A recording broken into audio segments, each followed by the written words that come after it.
Les chemins de l'écriture. C'est comme cela que j'ai baptisé cette nouvelle émission qui sera diffusée en différé une fois par mois, sous la forme d'un audio. Mon objectif est de vous donner la parole à vous, autrices, auteurs, futurs auteurs de votre histoire de vie. J'accueillerai toutes les personnes qui le désirent, qu'elles aient déjà écrit un livre ou que leur récit soit en cours d'écriture, peu importe. Et j'aimerais recueillir des témoignages sur les chemins que certaines ou certains d'entre vous ont empruntés pour écrire leur propre histoire.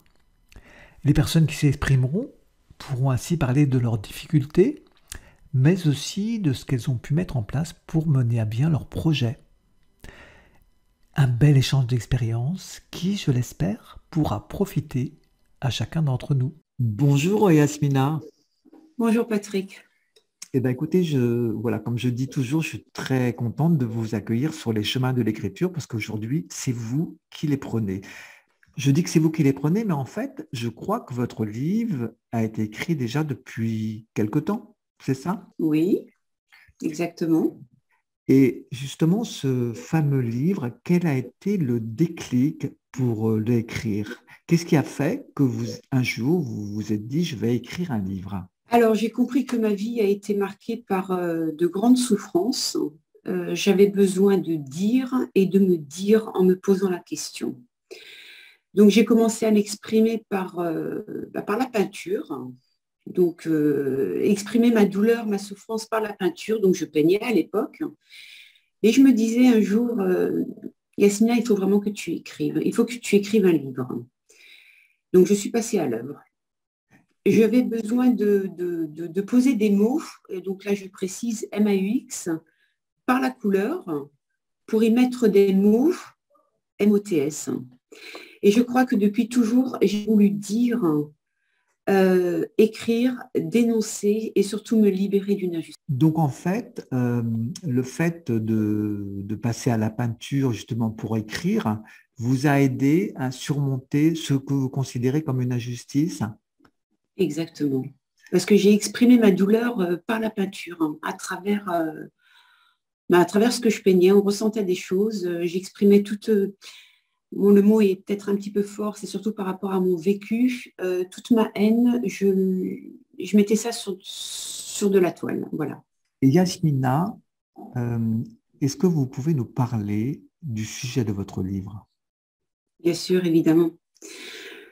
Alors, mon livre, il y a eu deux traumatismes. Il y a eu deux, je vais dire même graves. Donc, le premier, c'est l'enfance, une souffrance terrible de mon enfance qui a brisé ma vie. Et la deuxième, c'est un drame médical qui n'aurait jamais dû avoir lieu, qui a achevé ma vie. Mais bon, je suis quand même toujours vivante, Dieu merci.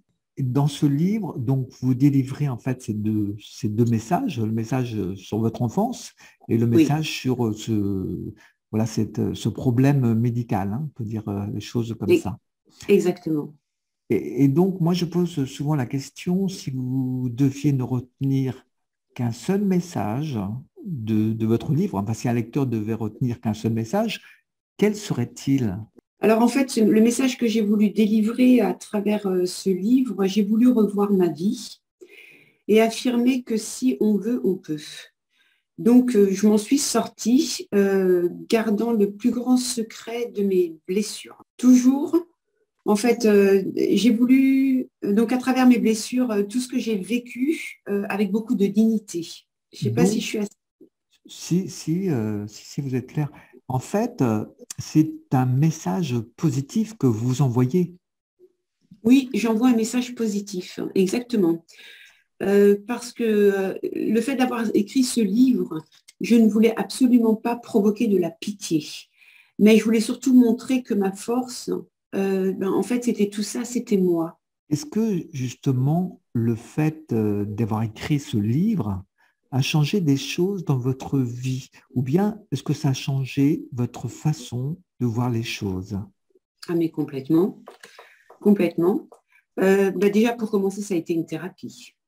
Ça a été une thérapie et ça fait partie d'un processus de guérison, même si je ne suis pas guérie, mais c'était une façon de revoir ma vie qui m'a permis aujourd'hui d'avoir un regard différent sur moi. Je peux me dire que j'ai fait un sacré parcours. Sans prétention, j'en suis fière, que je n'ai pas encore achevé parce que j'ai encore du travail à faire. Et d'ailleurs, c'est ce que je suis en train de faire. Aujourd'hui, je sais que je peux m'affirmer, mais maintenant, je dois encore apprendre à m'aimer davantage. Et ça, c'est encore un long travail à faire. Et je travaille dessus. Et comment votre livre a-t-il été reçu par votre entourage proche? Mais je parle vraiment de votre entourage proche. Ben, je l'ai offert, bien évidemment, donc je l'ai offert.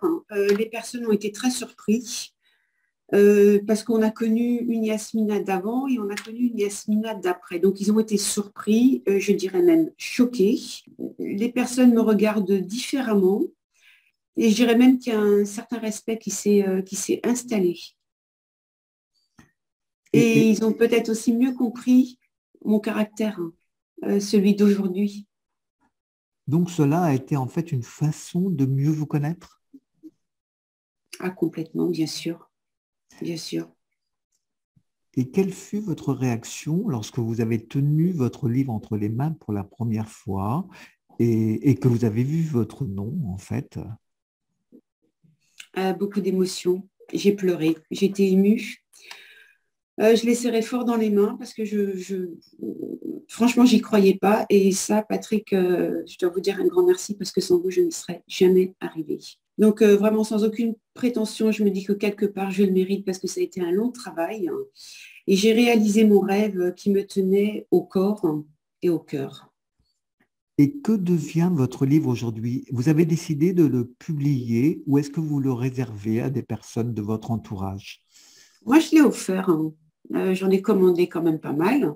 Et je l'ai offert vraiment. Donc, essentiellement dans le corps médical et à mes amis très, très proches qui m'ont accompagné ces 12 années de souffrance.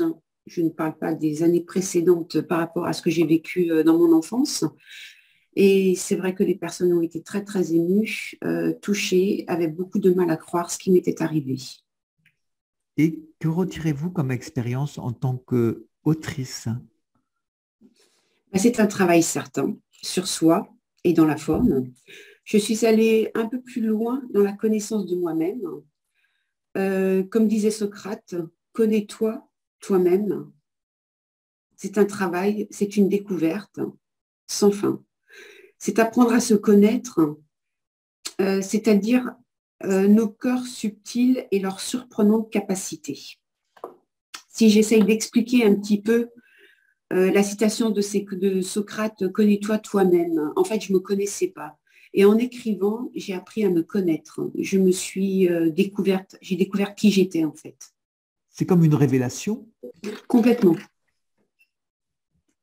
Je voulais vous demander également quelle est la principale difficulté que vous avez rencontrée dans l'écriture de ce livre? En toute honnêteté, Patrick, j'ai rencontré aucune difficulté. Parce que moi, j'ai commencé à écrire, je n'ai pas utilisé un ordinateur. Ça m'a pris un matin, 3 heures du matin. J'avais un bloc et un stylo et j'ai commencé à écrire.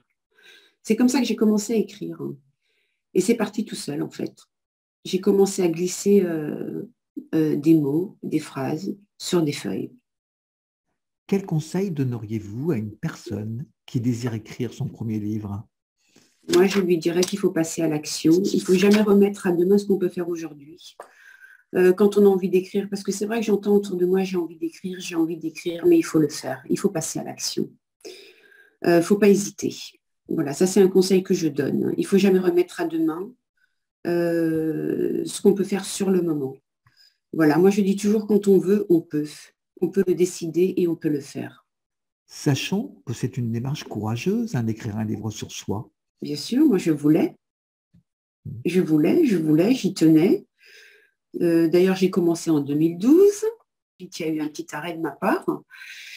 Et bon, pour des raisons de santé, bien évidemment. Et puis après, je me suis dit, non, je ne peux pas achever ce que j'ai commencé. Donc, je suis allée au bout de mon projet, je suis allée au bout de mon rêve. Et je peux vous dire que je suis je suis fière quoi, d'être arrivée au bout. Et encore une fois, Patrick, moi, je vous remercie 1000 fois parce que vous m'avez accompagnée. Vous connaissez mon histoire. Hein. On l'a partagée ensemble. Pour moi, ça a été dur, bien évidemment, parce qu'il y a des choses qui sont très dures dans ce livre. En fait, je me suis mise à nu. J'ai eu le courage de me mettre à nu.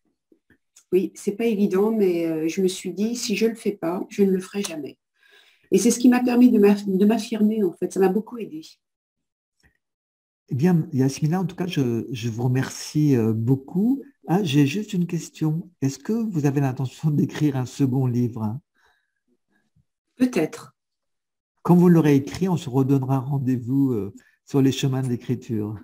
Évidemment, Patrick. Avec vous, Pourquoi pas? En tout cas, vous m'avez merci. beaucoup aidé. Écoutez, c'est très gentil de votre part. Moi, j'ai beaucoup aimé, en tout cas, travailler avec vous. Voilà. Moi aussi. Et je peux vous dire que tout le temps de l'écriture, tout ce qu'on a partagé dans ce livre, ça, j'oublierai jamais parce que sans vous, je n'y serais jamais, jamais arrivée. Merci beaucoup, Yasmina. Et puis, comme on reste en contact, on communique de temps en temps, ben, je vous dis à très bientôt. Merci beaucoup, Patrick. Je vous remercie infiniment. Et moi aussi, je vous dis à très bientôt.